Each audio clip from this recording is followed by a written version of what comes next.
যারা 5ই আগস্ট ঘটাইছে কালো শক্তি, সেই কালো শক্তির নাম হলো জামাত ইসলাম।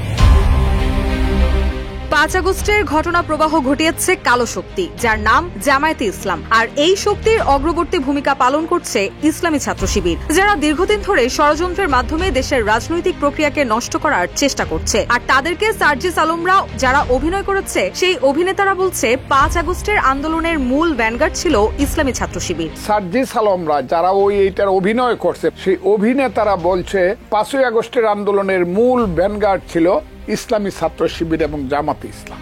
সম্প্রতি একটি গণমাধ্যমের টকশোতে অংশ নিয়ে জামায়াত শিবির ও ছাত্র নেতাদের উদ্দেশ্য করে সরাসরি এমন অভিযোগের তীর ছুড়েন বিএনপি চেয়ারপারসনের উপদেষ্টা ও বীর মুক্তিযোদ্ধা অ্যাডভোকেট ফজলুর রহমান।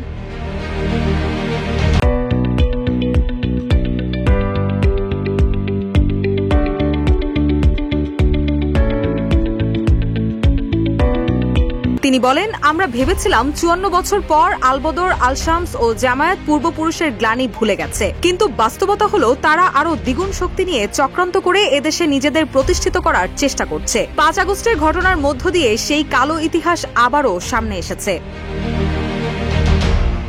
ফজলুর রহমান আরো বলেন, যারা 5 আগস্ট ঘটিয়েছে তাদের আমি নেতা বলতে চাই না, তারা কেবল অভিনেতা। মানুষ এখন বুঝে গেছে এরা রাজাকারের বংশধর। তারা টাকা পয়সার মাধ্যমে তরুণ সমাজের একটি অংশকে যে কোনো ভাবে প্রলুব্ধ করছে। কিন্তু সত্য হলো, যদি আগামী জাতীয় নির্বাচন সুষ্ঠুভাবে অনুষ্ঠিত হয়, বিএনপি আল্লাহর রহমতে 2/3 আসন পেয়ে ক্ষমতায় আসবে।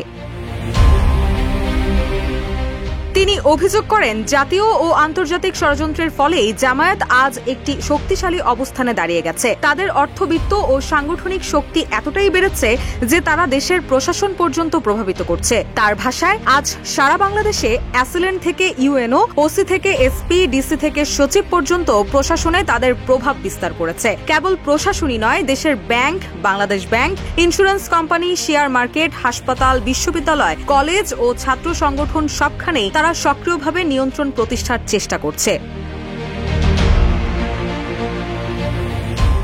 ফজলুর রহমানের দাবি, জামায়াত এখন নিজেদের আনঅফিসিয়াল ক্ষমতাধর মনে করছে, কিন্তু ভোটের রাজনীতিতে তাদের জনপ্রিয়তা সবসময় সীমিত। তিনি বলেন, ভোটের হিসাবে তারা আগে ছিল 7%, এখন তা আরো কমে গেছে। তাই অফিসিয়াল ক্ষমতায় তারা কখনো আসতে পারবে না।